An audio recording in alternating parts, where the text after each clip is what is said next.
Now I'm gonna stop you right here because I don't know what about this. First of all, you know what I thought the broadcaster said when he first came on. You know what I thought he said.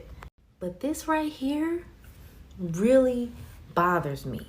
Okay? A black child had cotton balls put on his head, and ESPN's cameras caught the moment. However, the team in the broadcast booth proclaimed it to be little leaguers being little leaguers.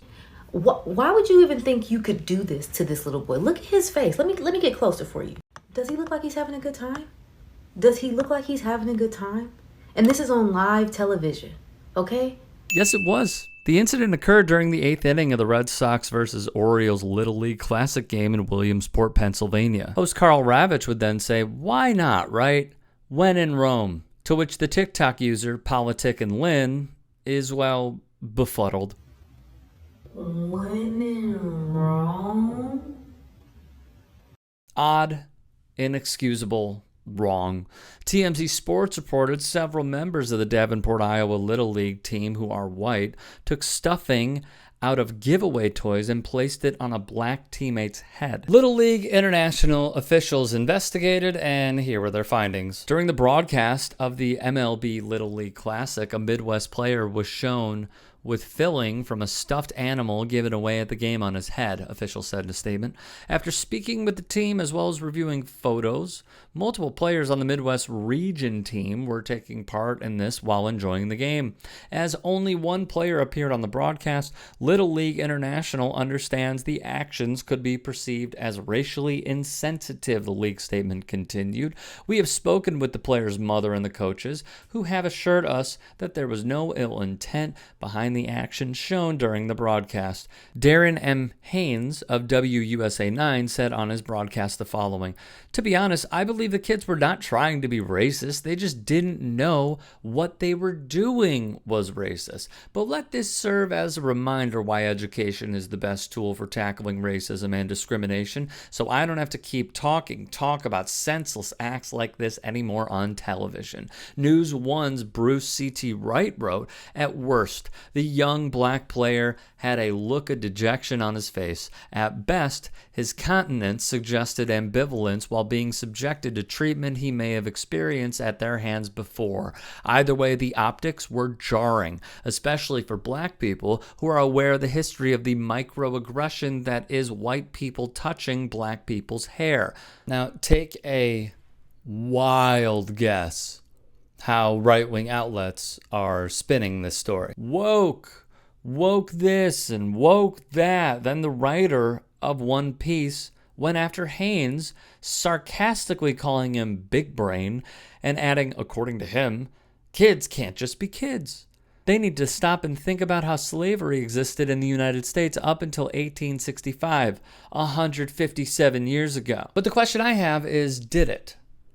Because modern-day prisons are slave-holding cells for profit and strictly profit. The 13th Amendment outlawed slavery, except for as punishment for crime. This exception created a financial incentive to criminalize people and steal their labor, and it was exploited almost immediately.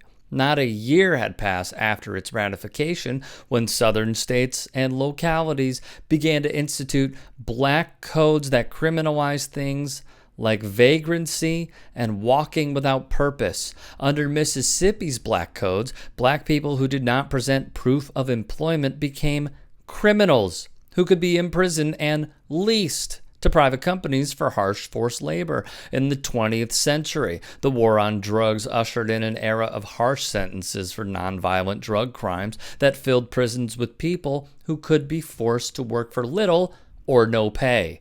Mass incarceration and the criminalization of poverty has created a modern-day abomination. Nearly 2 million incarcerated people in the United States have no protection from legal slavery. A disproportionate percentage of them are black and people of color.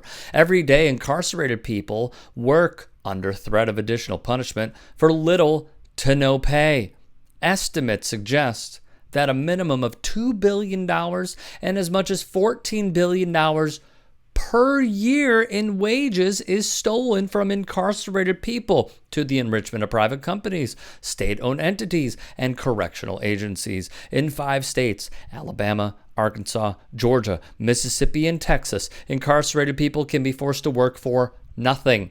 Even in more liberal states, incarcerated people work for pennies a day. Mark Harris, the writer at Outkick, penned, "The kids were tipping their caps to Jerron Lancaster, a pitcher for Hawaii who's sporting a blonde mohawk at the Little League World Series," with this video in his piece. Lancaster is a dominant pitcher, so the kids were simply copying his hairstyle because they want to be like him, wrote Harris.